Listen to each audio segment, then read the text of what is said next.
এই যে গোপন পাপ, জেনা, free mixing, girlfriend boyfriend culture, এই সংস্কৃতির মধ্যে যারা আছেন তাদের জন্য এই লাইনটুকু।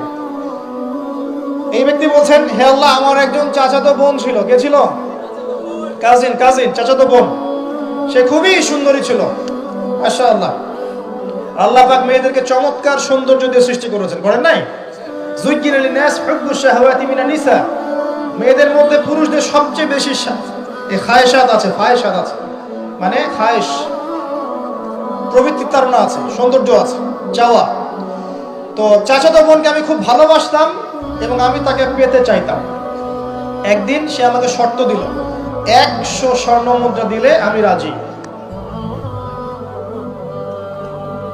বুঝতে পারছেন কথা কি? ব্যাখ্যা করতে হবে। 100 স্বর্ণ মুদ্রা দিলে আমি রাজি আছি। ওই যে বলে, নিজের পায়ে দাঁড়াও, একটা চাকরি করো, তারপর আমি রাজি। বলেনি আপনাকে?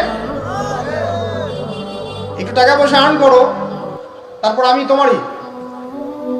আর এই করতে করতে প্রত্যেক দিন আপনার কাছ থেকে মনে করেন প্রত্যেক ডেটে 1000, 1200, 1000, 2000 খাইতেই আছে। আর আপনি তো সদকায়ে জারিয়া করতেছেন নাকি? এটা সদকায়ে জারিয়া না গোনায় জারিয়া? এইবার এই ব্যক্তি প্রচন্ড পরিশ্রম করে 100 স্বর্ণ মুদ্রা জোগাড় করলো। বাপ রে বাপ, কি একটা অবস্থা!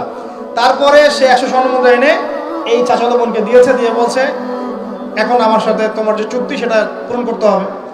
সে সেক্সুয়াল যে রিলেশন সেটা করার প্রায় উপক্রম হয়েছে, সে তার কাছাকাছি সে বসে গেছে, একদম হাদিস আসছে সে বসে পড়েছে।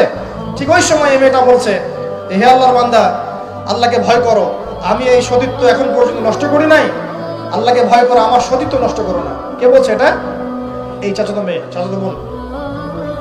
এই ব্যক্তি বলছে, আল্লাহ, আমি শুধুমাত্র তোমার ভয়ে সেই দিন সেখান থেকে তাৎক্ষণিক উঠে গেছি, 100 স্বর্ণ মুদ্রাও আর ফেরত নেই নাই। তোমার কাছে যদি এই কাজটা কবুল হয়ে থাকে আল্লাহ, আজকে এই সাক্ষাৎ মৌতের হাত থেকে আমাকে বাঁচাও। এই পাথরটা পুরোটাই সরে গেল, আলহামদুলিল্লাহ। আমি দলিল দিলাম আপনাকে যে দেখেন, যদি আপনি জিনা থেকে দূরে থাকতে পারেন, আল্লাহ পাক আপনার সব পাপ তো মাফ করে দিবে ইনশাআল্লাহ। আল্লাহ পাক আপনাকে সাক্ষাৎ মৌতের মতো বিপদ থেকে বাঁচাতে পারবেন।